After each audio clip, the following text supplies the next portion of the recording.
Hello students, Assalamu alaikum. Today I want to have a brief outline about the utilization of energy in men, its significance, and about BMI, its categories, and its importance and its relation to different disease condition. Now I am going to in details about the utilization, different ways of utilization of energy in men. We eat food for living, and somebody like to tells that they live for eating. Whatever it is, we consume food for generation of energy, for to continue the vital processes. Usually, the macronutrients, we ingest macronutrients that utilize separate metabolic or oxidative pathways for generation of energy. And it forms a common biomolecule, acetyl-CoA, I have mentioned in my previous class. And this acetyl-CoA enters into the TCA cycle, and it has a direct link with the respiratory chain that is present in the inner mitochondrial membrane. And the complexes of mitochondria, the last one, utilizes molecular oxygen to form ATP, and ATP is the energy currency of cell. We know it, and cells as well as the body can do everything by using this ATP. Whenever ATP is produced in the respiratory chain, uh, as it is the power, mitochondria is the powerhouse of our body, act as powerhouse. 60% of ATP is liberated as heat. 60% of most of the ATP is liberated, energy is liberated as heat, and 40% as ATP. So this ATP is utilized by the body for three major energy consuming processes. These are the basal metabolic rate, specific dynamic action of food, and the physical activity of the body. Contrastly, we perform several works, and it is also energy requiring process, the visible energy requiring process. Now it's the percentage of total energy expenditure in a healthy adult woman. Um, the basal metabolic rate, or the resting energy expenditure, requires about 60% of the total energy. And for performing the physical activity, person expenses 30% of the energy, and the rest of the 10% is for the specific dynamic action of food, or the calorigenic action of food. It is due to different food processing events like digestion, absorption, metabolism, and storage. So the highest energy expenditure is for the basal metabolic rate, or the resting membrane rate, resting metabolic rate. It is due to the activities of the vital organs of the body at resting condition. Besides this, there are some special physiologic condition like pregnancy and lactation requires more energy, and during the period of active growth, much energy, much extra energy is needed. Now, what's the basal metabolic rate, the BMR, or the resting metabolic rate, the RMR. Now it is recently in use. This term is recently in use. Metabolism is an ongoing process and continuously occurring in our body, even at complete physical and mental rest. And at resting condition, all the body functions are happening, continuously occurring for maintenance of life. Though we are at complete rest, but the vital organs of our body is still working, such as the pumping action of heart, the gaseous exchange, the respiration, the nerve impulse transmission, and the glomerular filtration, reabsorption by the renal tubules, and the activities of the gastrointestinal tract, like the gastrointestinal motility, the blood circulation, the circulation of blood, and uh, maintenance of the cellular integrity, the ion transport. It is very vital because the sodium potassium pump, we know, it's present in all the cells of the body. Sodium potassium pump is the ion transport. The sodium potassium is pump is present in all the cells of the body, and it acts as a guard for entry of ions and exit from the cell. And it is a highly energy requiring process, and it consumes near about 50% of the total energy that are expended for BMR. And in sodium potassium pump, we know that 3 sodium goes out of the cell in exchange for 2 potassium that enters into the cell, because potassium is the actual cell is the actual site for potassium. And this pumping action maintains the cell volume and its all the activities. Now, what are the basal conditions? Basal conditions means there are several conditions at which the person is at complete physical and mental rest, and at post-absorptive state. That means 12 hours after the last meal, the person must be awake, and the environmental is comfortable, like no extreme heat or cold. Uh, the environment is warm, and obviously after some, 12 hours, at least 12 hours restful sleep, we express the now it's the values of BMR. We express the BMR as calorie per square meter per hour. As male consumes more energy, their RD is more and the muscular activity is more, so their BMR is more. It is about 35 to 38 calorie per square meter per hour, and the female has 32 to 35 calorie per square meter per hour. Sometimes we can calculate the BMR as calorie per day. In case of female requires 1400 calorie per day and male requires 1600 calorie per day. Now we are discussing about the factors that affect BMR.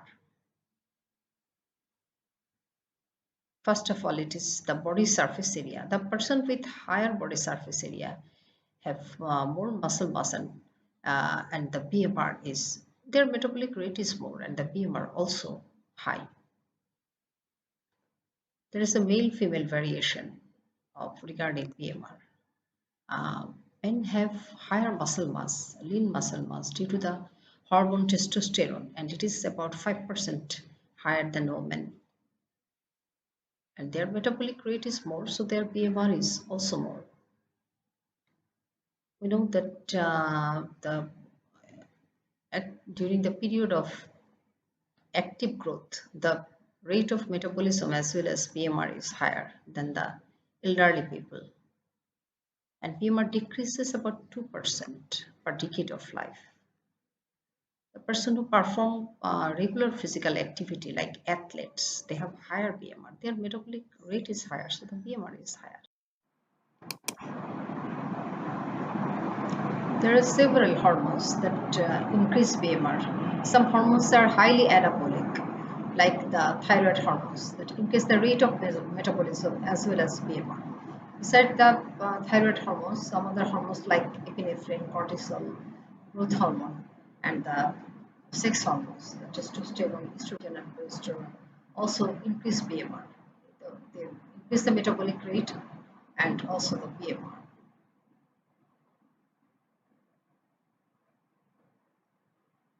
Some environmental factors may affect the BMR. Extreme temperature like too cold temperature and too hot. BMR is higher due to thermoregulation.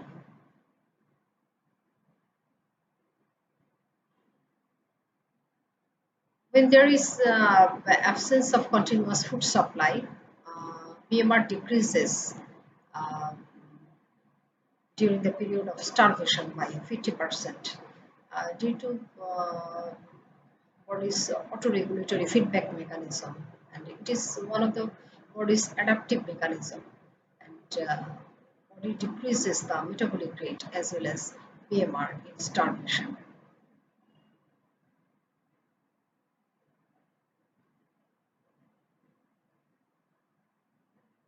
Because the fat stores become depleted and it suppresses thermogenesis, and it is obviously one of the important compensatory mechanisms of the body to adapt this lack of food supply, that is the starvation condition.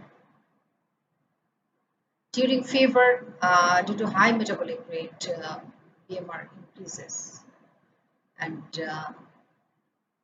for every 1 degree rise of temperature, BMR increases more than 10%. Some disease condition like hypertension, different types of infections, the COVID-19 pandemic, we are suffering from pandemic COVID-19, and the heart failure, and some blood disorders like leukemia. Leukemia means the increased WBC count. It's the WBC and it is the RBC. It's the normal blood film and it's the leukemic blood film. The WBC count is higher here. It is the leukemia. And polycythemia. Polycythemia means the increased count of RBC. It's the normal blood, it's the anemic blood, normal blood, it decreases the red blood cell, it is the anemic blood. It's the polycythemic blood, the polycythemic blood picture. And in this condition, BMR increases. There some racial variation also have. Eskimos, they live in the igloo. It is made up of uh, ice, and they have higher BMR for thermogenesis. And special physiologic condition like pregnancy, it's the, during pregnancy the metabolic rate increases and the BMR also increases. What's the importance of BMR? Why we should have known the details about BMR? It's important for caloric calculation and overall planning of diets. And sometimes it serves as an important diagnostic tool for diagnosis of some disorders like thyroid disorders. In hyperthyroidism, BMR increases, and in hypothyroidism, BMR decreases.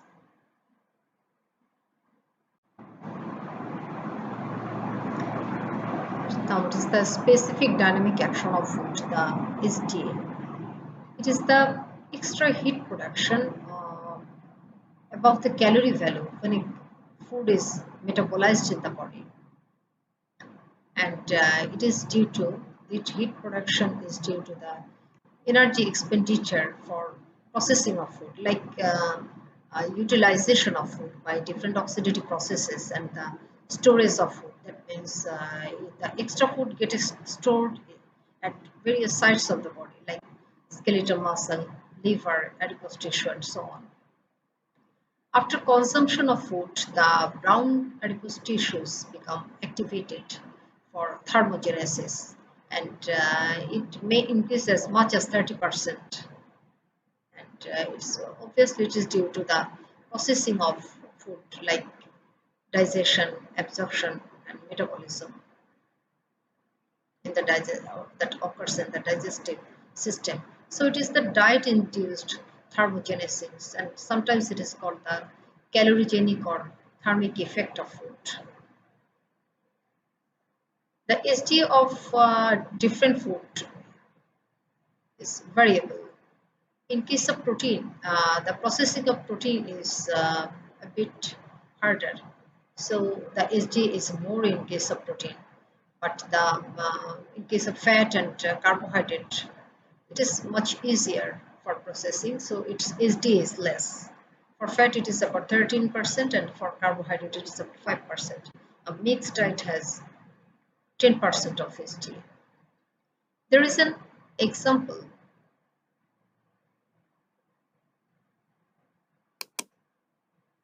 of SDA, the mechanism of SDA. Suppose a food that contains 25 gram of protein, 25 gram of protein. So the heat production will be the 4 into 25, because 1 gram of protein, 1 gram of protein can liberate 4 kilocalorie of energy. So it will be 100 kilocalorie, but practically we found that it is about 130 kilocalorie. That means there is about 30% more calorie generation. And there is a question from where this extra 30% comes. It is from this extra calorie comes from the body's food reserve or body's storage of food for processing of food. This digestion, absorption, metabolism, and storage of food is the energy requiring process, and this extra energy comes from the body's food reserve. So whenever we calculate the caloric requirement of an individual, we must add this extra 30%. Must add this extra 30% of calorie to spare the body's food reserve.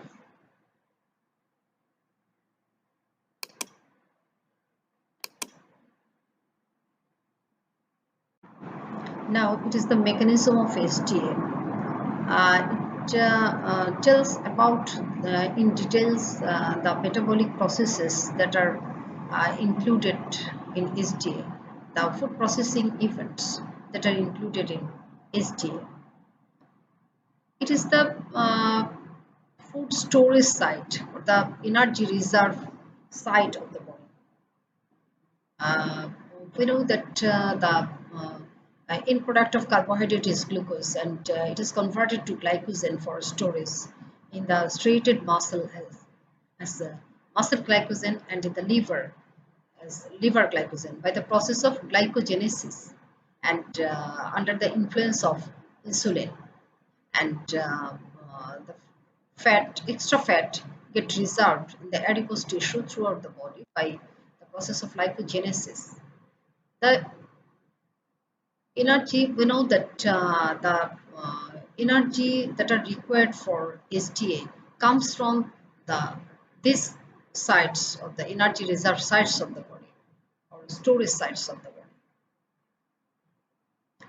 Now these are the definite events for processing of food, like digestion of the food particles and absorption of the end products of the digestion and transport of these end products via enterocyte into the blood, and different metabolic pathways, different metabolic processes, and ultimately the extra food get stored at various sites of the body. I've already mentioned as glycogen, the carbohydrate gets stored as glycogen, and fat as depot fat in the adipose tissue. The metabolism of protein is a highly energy requiring process, and the principal metabolic pathway is the urea cycle. We know that the protein metabolism, metabolism, continuously toxic ammonia is accumulated in our body, and the cyclic pathway is the urea cycle. It converts this toxic ammonia into non-toxic urea, and the transamination and the oxidative deamination, these two are the preparatory stages for urea cycle. This urea cycle, it needs energy, and the synthesis of protein or translation also requires energy. It's the uh, figure of urea cycle is the toxic ammonia that enters into a cyclical pathway. It is the urea cycle, and it ultimately forms a non-toxic urea that requires energy, I have mentioned. The carbohydrate metabolism and storage also needs energy. It's also energy requiring process. Um, there are several oxidative metabolic processes of carbohydrate, and ultimately the extra carbohydrate in the form of glucose is stored in the uh, as glycogen in the liver and in the muscle, and the fat uh, fat processing events are the mobilization of fat from the adipose tissue, the lipolysis and beta oxidation of fatty acid, and ultimately the fat gets stored in the adipose tissue throughout the body. I have mentioned already, and all of the energy requiring processes. What is the significance or importance of SDA? We know that the overall food processing events like digestion, absorption, metabolism, and storage of food, uh, all are energy requiring process, and it comes from the body's energy reserve. So, whenever we plan a diet chart or calorie, whenever we calculate actual calorie calculation, we must add this food food for to meet the energy demand of the body, to spare the body's food reserve. It is the importance of SDA.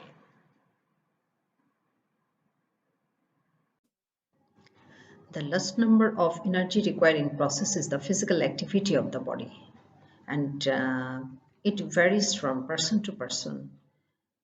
Mostly it depends upon the occupation and the lifestyle of an individual.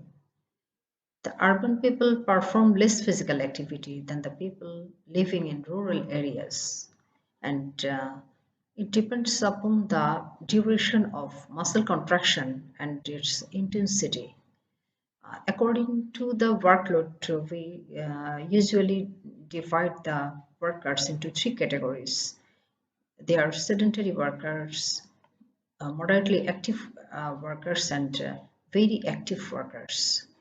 The housewives, teachers, the students, their workload is not the same as the heavy workers like rickshaw pullers of our country, the miners, and the day laborers.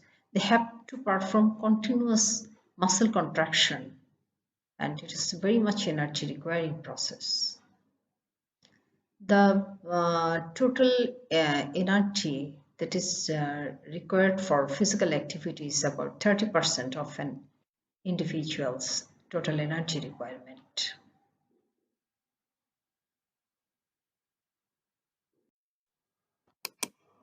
Now it's the body mass index, the BMI. It's a measure of relative weight of a person adjusted for height. We can make a comparison among the people as the BMI is divided into different categories. We can calculate the BMI by using this formula. It is the weight in kg of a person divided by height in meter square. Now, what is the categories of BMI? According to BMI, the people is divided into mostly 5 categories. It's the underweight, normal weight, overweight, obesity, and morbid obese. The person who have a BMI of less than 18.5 is underweight. And who have a BMI of 18.5 to 24.9 is considered as normal healthy weight. And the BMI of 25 to 29.9 is the overweight, just less than 30. And the person who have a BMI of 30 to 39.9, it is declared as obesity. And the BMI of more than 40, the person is extreme obese or morbid obesity. So according to BMI, the people is divided into 5 major categories.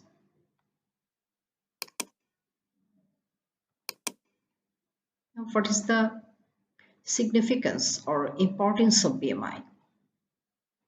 Any deviation from the healthy range is harmful for our body. The people who is underweight may suffer from malnutrition, but the people with obesity and obesity related disorders are mostly dangerous. There are several ill effects of higher BMI, and we know that the abdominal obesity is mostly related to insulin resistance, and it has a direct relationship with the development of type 2 diabetes mellitus. And the person who have obesity may develop hypertension, and there is the increased risk of cerebrovascular disease or stroke. And obesity is directly related to dyslipidemia, and it has a dangerous health hazard. The person with dyslipidemia may develop coronary artery disease like myocardial ischemia, myocardial infarction. Certain types of cancers and gallbladder stone may develop the person with higher BMI.